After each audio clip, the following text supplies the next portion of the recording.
하나님 말씀은 야고보서 1장 15절 말씀입니다.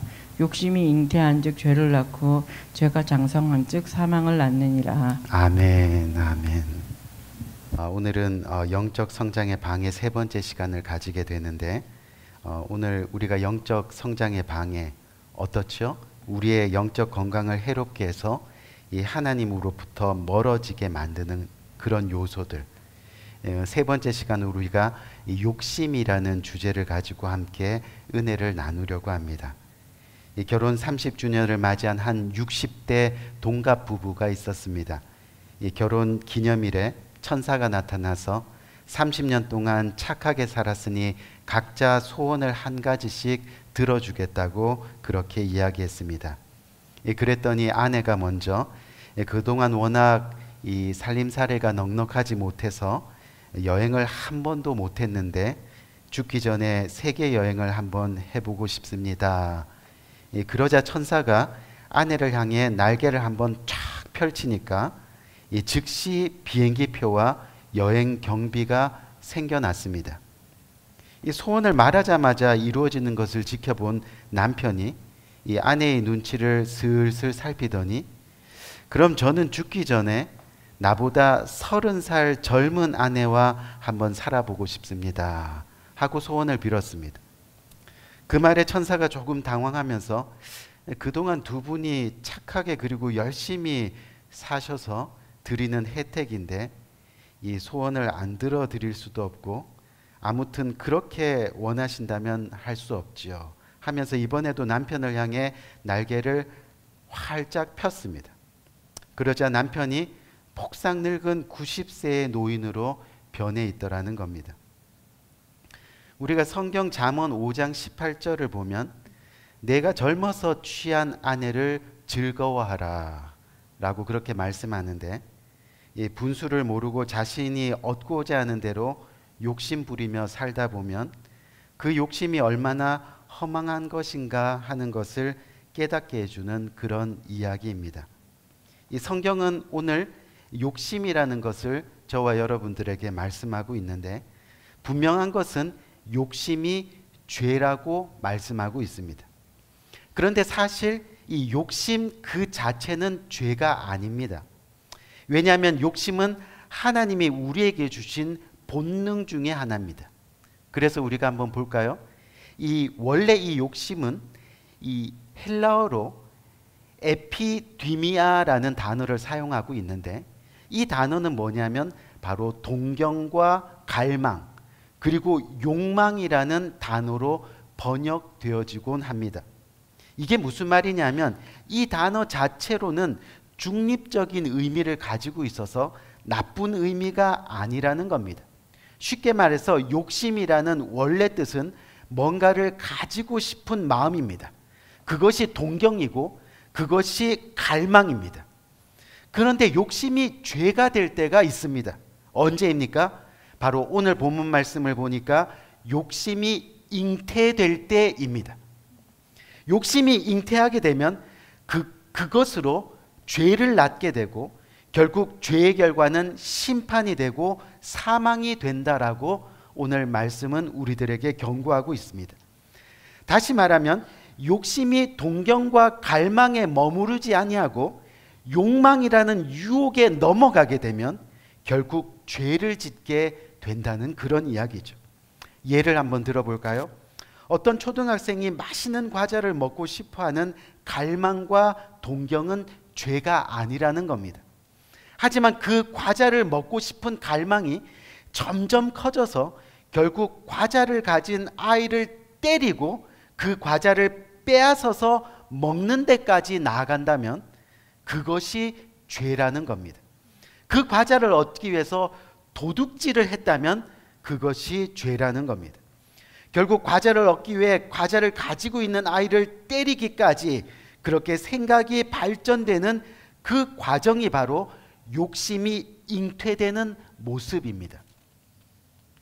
그런데 더 중요한 것은 결국 욕심을 잘 다스리지 아니하면 욕심의 결과는 언제나 죄의 결과를 낳는다는 것을 우리는 알아야 합니다. 욕심이 잉태된 결과는 100% 죄의 결과를 낳는다는 거죠. 그렇게 되면요, 여러분, 때리고 도둑질한 결과만이 죄가 아니라 그렇게까지 커져버린 욕심 그 자체가 결국은 죄가 된다는 것을 우리는 기억해야 한다는 거죠. 성경에서 한 가지 예를 더 들어봅시다. 이 창세기에 나오는 이 가윈과 아벨이라는 이야기를 우리는 잘 알고 있을 겁니다. 첫째 가인은 어떤 일을 했습니까? 바로 농사 짓는 일을 했습니다. 둘째 아벨은 양을 치는 일을 했습니다. 그리고 둘 다 각각 자신이 수고한 것을 가지고 와서 하나님께 예배하며 제물을 드렸습니다. 그런데 여호와 하나님이 둘째 아벨의 제물을 받으시고 가인의 제물은 받지 않으셨습니다. 그때 성경을 보니 가인이 그 얼굴의 안색이 변하고 화를 다스리지 못하는 모습을 보게 됩니다. 자신의 생각으로는 하나님이 불공평하다라고 생각하게 되는 거죠. 결국은 어떤 결과가 있습니까? 동생 아벨을 죽이게 됩니다. 그때 하나님이 가인에게 말씀하시죠. 우리 창세기 4장 7절 말씀 한번 볼까요? 내가 선을 행하면 어찌 낫을 들지 못하겠느냐. 선을 행하지 아니하면 죄가 문에 엎드려 있느니라. 죄가 너를 원하나 너는 죄를 다스릴지니라 라고 그렇게 말씀하고 있습니다. 여러분, 이게 무슨 뜻이냐면 가인이요, 농사를 지었는데 오늘날 표현으로 말하면 대박이 났습니다. 풍년이 들었습니다. 그런데 그때부터 그의 마음에 죄가 들어가기 시작합니다. 원어에 보니까 그 죄가 욕심입니다. 욕심이 계속해서 들어갑니다. 갑자기 부자가 되었습니다. 여러분, 그렇다고 부자가 된 것이 죄는 아닙니다. 하지만 그로 인해 욕심이 생기기 시작했습니다. 좀 더 벌자, 좀 더 쌓아놓자, 좀 더 누리자. 그런데 거기까지도 그것을 죄라고 볼 수 없습니다. 하지만 결국 욕심을 잘 다스리지 못하다 보니 어떤 현상이 일어났습니까? 그의 삶에 어느 순간부터 선한 것을 찾아보기가 어려워졌다는 겁니다. 착한 일을 볼 수가 없었다는 겁니다. 더 나아가 하나님께 드리는 예배로부터 멀어지기 시작합니다. 예배가 형식으로 남게 되었다는 그런 이야기입니다. 여러분, 하나님은 가인의 제물을 이유 없이 거절하지 않으셨던 겁니다. 마음 없는 제사, 영혼 없는 예배를 더 이상 원하시지 않으셨습니다. 왜요? 그가 선을 행하지 않았기 때문입니다. 하나님 말씀대로 살지 않았다는 이야기입니다. 무슨 말이냐면 이 욕심이 잉태하면, 욕심이 과하면 선한 일을 행하지 않습니다. 착한 일을 멀리하게 됩니다. 여러분, 우리가 성령이 행하는 일들 중에 하나가 바로 선한 일과 착한 일을 행하시는 분입니다. 아멘. 그래서 성령이 우리 안에 있으면 우리의 삶이 착한 일과 선한 일을 행할 수밖에 없다는 겁니다. 무슨 이야기입니까? 결국 성령이 우리 마음에 없다는 이야기입니다. 왜요? 욕심이 잉태하니까 온통 우리 마음에 자신으로 가득 차 있는 겁니다. 그래서 나만을 위해 살고 또 조금 더 나가면 내 가족만을 위해서 살아갑니다. 그런데 성경은 이것이 바로 선을 행하지 않는 모습이라고 말씀하고 있다는 겁니다. 이 땅에서 아무리 열심히 일하고 살아도 자신의 것 이외에 보이는 것이 없다면 그 삶은 결국 악한 삶이라고 말씀하고 있습니다. 욕심이 잉태된 모습, 바로 선을 행하지 않는 모습이라고 이야기하고 있는 거죠. 무서운 것은요, 이 욕심이 잉태하는 것을 잘 다스리지 못하다 보니까 가인이 하나님께 드리는 예배에서 찌꺼기, 눈먼 것을 드리게 됩니다. 더 나아가 십계명 중에 하나인 살인을 범하게 됩니다. 그래서 우리가 갈라디아서 말씀 한번 볼까요? 갈라디아서 5장 16절 말씀을 보니까 내가 이르노니 너희는 성령을 따라 행하라. 그리하면 육체의 욕심을 이루지 아니하리라. 아멘. 성령을 따라 행하라. 그리하면 육체의 욕심을 이루지 아니하리라. 즉 선한 일과 착한 일이 우리 삶에 성령으로 말미암아 넘쳐나게 될 줄 믿습니다. 이 사막에 조그마한 이 오두막집을 짓고 사는 노인이 있었다고 합니다. 그곳에는 우거진 야자수와 맑은 샘물이 있어서 이 지나가는 나그네들의 좋은 쉼터가 되었다는 거죠. 노인은 야자수 그늘 아래서 이 목마른 나그네들에게 시원한 샘물을 떠주는 것을 이 삶의 기쁨과 보람으로 느끼면서 그렇게 살아갔습니다. 매 순간이 즐거웠습니다. 그런데 언제부턴가 이 나그네들이 물을 마시고 나서 고맙다고 하면서 몇 푼의 동전을 계속해서 그 노인에게 주는 겁니다. 처음에는 극구 사양했는데 자꾸 동전이 쌓여가다 보니까 그만 욕심이 생겼습니다. 그래서 그 후에는 동전을 안 주는 사람에게는 당당하게 동전을 요구하고 또 동전이 없다고 하는 사람에게는 물을 주지 않았습니다. 돈에 대한 욕심이 점점점 커지다 보니까 이 급기야 이 노인은 더 많은 물을 나오게 해서 더 많은 사람들에게 주고 그래서 더 많은 돈을 벌기로 마음먹었습니다. 그래서 샘터 주위를 더 넓게 팠습니다. 근데 어찌된 일인지 넓게 샘물 주위를 팠는데도 샘물은 똑같은 장소에서 여전히 졸졸졸졸하고 같은 양이 나오는 겁니다. 왜 그러지? 고민하다 보니까 주위에 야자수들이 있어요. 아, 주변에 야자수가 이 샘물을 다 빨아들이는 거구나. 이렇게 생각하고는 그 자리에서 그 야자수를 다 베어버렸습니다. 얼마 후에 야자수 그늘도 없어져 버리고 그늘이 없어진 샘물은 금세 말라버리게 되었습니다. 더 이상 나그네들이 찾아오지 않게 되었다는 겁니다. 사랑하는 성도님들, 욕심이 과하면 결국 선한 일, 착한 일들이 우리 주변에서 사라지게 되는 겁니다. 마지막으로 우리가 욕심을 경고하는 또 하나의 성경 이야기가 있습니다. 우리가 잘 아는 누가복음 12장에 나오는 어리석은 부자 이야기입니다. 농사를 잘 짓는 부자가 있었습니다. 올해는 지난해보다 더 많은 곡식을 추수했습니다. 그러다 보니 지금 현재 있는 창고로는 이 곡식들을 다 저장하기가 어려웠습니다. 그래서 지금보다 더 큰 창고를 지어야 하겠다고 생각을 했습니다. 여러분, 얼마나 행복한 일입니까? 남들보다 열심히 일했습니다. 정직하고 성실했습니다. 그동안 누구에게 해를 끼친 일도 없습니다. 또 누구에게 손가락질 당한 일도 없습니다. 그저 주어진 자기의 일을 열심히 하며 살았습니다. 그런데 성경은 오늘 이 사람을 가리켜 어리석은 사람이라고 말씀하고 있다는 겁니다. 왜 그렇습니까? 왜 이 사람이 어리석은 사람이 되었을까요? 왜냐하면 이 부자의 삶 어디에도 성경을 아무리 살펴봐도 감사하는 마음이 보이지가 않는 겁니다. 남보다 소출이 많았다는 것이 얼마나 감사한 일입니까? 그리고 여러분, 이스라엘은요, 비가 오지 않는 곳입니다. 그래서 1년에 2차례 이른 비와 늦은 비가 옵니다. 농사에 절대적으로 필요한 비입니다. 여기서 소출이 많았다는 것은 2차례의 비가 넉넉하게 온전하게 왔다는 것을 이야기하고 있습니다. 그것만 해도 얼마나 감사한 일인지 모릅니다. 또 비만 가지고는 농사를 지을 수 없습니다. 매일 아침 들판에 나가보면 이슬이 촉촉하게 대지를 적십니다. 매일 내리는 이슬 없이는 곡식은 자라지 않습니다. 이슬 역시 감사의 큰 이유여야만 합니다.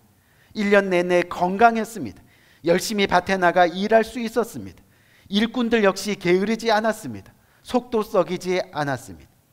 어느 것 하나 감사하지 않는 것이 없었다는 겁니다. 그런데 이 부자는 성경 어디에도 한마디의 감사가 없습니다. 단지 자기가 가진 것을 더 많이 쌓을 것만을 걱정하고 있었습니다. 여러분, 욕심이 잉태한 모습이 성경의 또 다른 단어로 보면 탐심인데, 이 탐심이라는 말을 사전에는 이렇게 정의하고 있습니다. 가진 바를 족한 줄로 여기지 못하고 더 가지려는 악한 마음. 더 가지려는 악한 마음. 감사가 없는 이 부자의 삶은 어떤 모습이었을까요? 우리 누가복음 12장 19절 말씀 한번 볼까요? 이 말씀을 보니까 뭐라고 되어 있습니까? 또 내가 내 영혼에게 이르되 영혼아 여러 해 쓸 물건을 많이 쌓아두었으니 평안히 쉬고 먹고 마시고 즐거워하자. 평안히 쉬고 먹고 마시고 즐거워하는 것 이외에는 어느 누구에게도 관심이 없습니다. 심지어 자신의 영혼에게도 관심이 없습니다. 하나님이 오늘 밤 당장 너의 영혼을 데리고 가면 이 많은 곡식이 누구의 것이 되겠느냐라고 말씀하고 있는데도 불구하고 이 모습이 바로 욕심이 잉태한 모습입니다. 영혼을 위해 교회 가자고 해도 관심이 없습니다. 온통 돈 버는 재미, 그래서 참고 늘리는 재미에 푹 빠져 살아갑니다. 그들에게 교회는 영혼을 담보로 사기치는 한심한 집단에 불과합니다. 하나님은 영혼으로 자신을 위협하고 방해하는 속 좁은 성경의 인물에 불과합니다. 여러분, 욕심이 잉태한 모습은 영혼에 관심이 없습니다. 구원에 관심이 없습니다. 그래서 오늘 본문을 한번 볼까요? 다시 오늘 본문의 말씀을 보니까 욕심이 잉태한 즉 죄를 낳고 죄가 장성한 즉 사망을 낳느니라 말씀합니다. 영혼에 관심이 없으니 그 최후는 결국 사망이라는 겁니다. 바로 지옥이라는 겁니다. 이렇게 욕심이 무서운 겁니다. 욕심이 과하면 우리 안에 선한 일, 착한 일이 사라집니다. 욕심이 과하면 우리 안에 감사가 사라집니다. 감사가 사라지면 영혼에 대한 관심도 사라지게 되어 있다는 겁니다. 결국 욕심의 결과는 뭐라고요? 사망입니다. 그렇다면 이제 이렇게 말씀을 마치면 안 되겠죠. 우리 안에 있는 이 욕심을 어떻게 하면 잘 다스리고 하나님의 복을 누리며 살아갈 수 있을까요? 우리가 우선은 우리 삶에서 선한 일과 착한 일을 행하며 살아가는 노력이 필요합니다. 사실 성경에서 말씀하고 있는 이 선한 일과 착한 일들을 다 열거해서 여러분에게 말씀드릴 수 없지만 우리가 한 가지 앞에서 설명한 가인이라는 인물의 예를 보면 먼저 선한 일과 착한 일은 하나님 앞에 정직한 예배와 정직한 제물을 드리는 겁니다. 아멘. 가인은 가장 기본적인 선한 일에 실패하고 말았습니다. 결국 욕심 때문이었습니다. 주님 앞에 가장 선한 일, 가장 착한 일 뭐라고요? 바로 주님 앞에 정직한 예배, 정직한 제물을 주님 앞에 드리는 삶입니다. 우리가 두 번째로 살펴볼 것, 우리 안에 있는 욕심을 어떻게 하면 잘 다스릴 수 있을까? 어리석은 부자의 예를 보면 바로 감사를 표현하는 삶을 살아야 한다는 겁니다. 여러분, 감사와 욕심은 서로 상극입니다. 무슨 말이냐면 감사가 있는 곳에는 절대 욕심이 자리 잡을 수 없습니다. 반대로 욕심이 가득한 곳에는 감사는 사라져 버리게 되어 있습니다. 우리가 창세기를 보면 아담과 하와가 나옵니다. 아담과 하와에게 주님께서 선악과를 선물로 주셨습니다. 여러분, 이 선악과는 감사의 조건입니다. 왜요? 에덴 동산을 주신 축복의 상징이기 때문입니다. 그런데 사단의 유혹을 받은 하와의 마음속에서 감사가 사라지기 시작합니다. 유혹되다 보니까 감사가 떠난 자리에 욕심이 자리를 차지하기 시작합니다. 어떻게 해요? 하나님같이 되어 다 가지고 싶은 마음입니다. 그래서 선악과를 따먹습니다. 결국 사망이 찾아오게 되었습니다. 우리 귀한 성도님들, 늘 말씀드리지만 가방 2개 들고 어린 자녀들 손잡고 미국에 이미 온 우리들의 삶이 지금 이만큼 채워진 것은 하나님의 은혜였다고 밖에는 설명할 수가 없다는 겁니다. 그렇기 때문에 지금 우리가 우리 된 것은 우리의 힘이 아닙니다. 지금까지 우리에게 도움을 주었던 사람들이 있습니다. 힘들고 어려운 시간을 지날 때마다 한없는 위로가 되어줬던 사람들도 있을 겁니다. 우리를 위해 기도의 수고를 아끼지 않았던 성도님들, 그리고 목사님, 사모님이 있습니다. 그리고 우리에겐 교회가 있습니다. 무엇보다 하나님이 함께 하셨습니다. 이 감사를 잊으면 안 되는 겁니다. 감사를 잊는 순간 욕심과 교만이 감사가 빠져나간 자리를 차지하게 되는 겁니다. 제가 어린 시절에요, 참 인상 깊었던 일이 있었는데, 저의 어머니께서 이 교회 하나님께 예배 나가서 이 감사 헌금을 드리는데, 우연히 그 감사 헌금의 내용을 제가 보게 됐습니다. 거기에 뭐라고 적혀 있느냐면, 자세하게 기억이 나지 않는데 어렴풋이 이런 내용이었습니다. 하나님, 사업을 시작할 수 있도록 인도하실 것에 감사합니다 라고 그렇게 적혀 있었습니다. 아직 아무 일도 일어난 것이 아닙니다. 하지만 하나님이 자신의 삶을 인도해 주실 것을 믿고 미리 감사하는 겁니다. 아멘. 그런데 그 후에 정말 사업을 시작하게 되었습니다. 그리고 결론부터 말씀드리면 사업이 어려워져서 결국 저의 가정이 빚을 지게 되었습니다.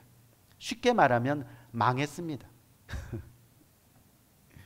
그런데 어머니께서는 또 한 주 이 하나님 앞에 감사헌금을 드리는데, 그 감사의 내용을 보니까 하나님, 사업 때문에 걱정하고 염려하며 하나님을 때로는 원망했는데 더 이상 그런 죄 짓지 않도록 인도해 주셔서 감사합니다. 그게 내용의 골자였습니다. 어린 시절에 그 감사의 내용이 참 고민이 되었습니다. 망했는데 이게 감사의 내용이라고? 여러분, 이 구약에 보면 사드락과 메삭과 아벳느고라는 다니엘의 세 친구 이야기가 나옵니다. 그런데 가만히 보면 이 세 친구가 하나님 앞에 진심으로 감사하는 곳이 자신들의 능력을 인정받고 칭찬받는 자리가 아니었습니다. 평상시보다 7배나 뜨겁게 달구어진 풀무불 그 한가운데였다는 겁니다.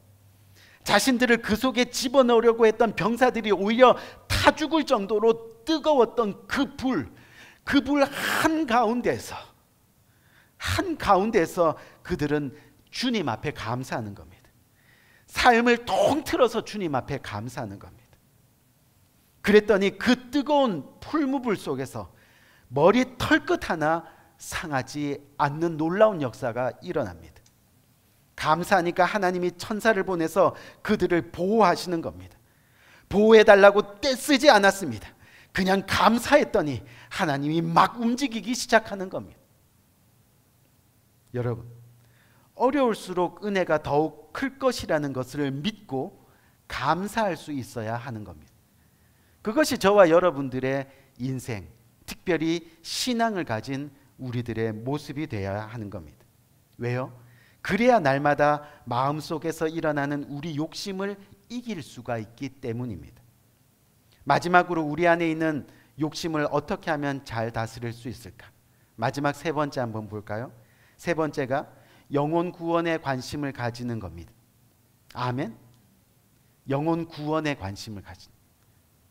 저는 특별히 올해 들어서 여름을 지나면서 이 영혼 구원에 대한 관심이 커졌습니다. 입술을 열 때마다 그냥 복음 전하면 되는 겁니다. 교회 다니세요? 아유, 기회 있으면 교회 한번 다니세요. 그렇죠? 복음을 전하는. 그런데 먼저는 내 영혼을 위해서 최선을 다해야 합니다. 먼저 그의 나라와 그의 의를 구하기에 최선을 다해야 됩니다. 그리하면 이 모든 것을 너희에게 더하시리라. 아멘. 먼저 그의 나라와 그의 의를 위해 우리가 우리의 영혼을 위해서 살아가는 겁니다. 그렇게 우리의 믿음이 반석 위에 세워졌을 때 그 다음에 바로 가족들의 영혼입니다. 내 남편, 내 아내 그리고 내 사랑하는 자녀들의 영혼을 위해서 복음을 전해야 합니다.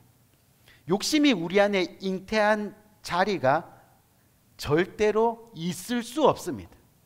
우리가 복음 안에 가득 차 있으면 욕심이 찾아올 수가 없습니다. 이제 말씀을 마치려고 하는데요.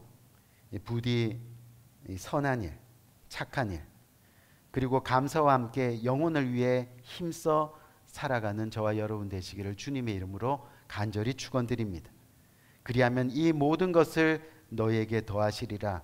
하나님의 약속이 저와 여러분들의 삶 가운데 이루어지는 놀라운 역사가 일어나게 될 겁니다. 우리 한번 기도할까요?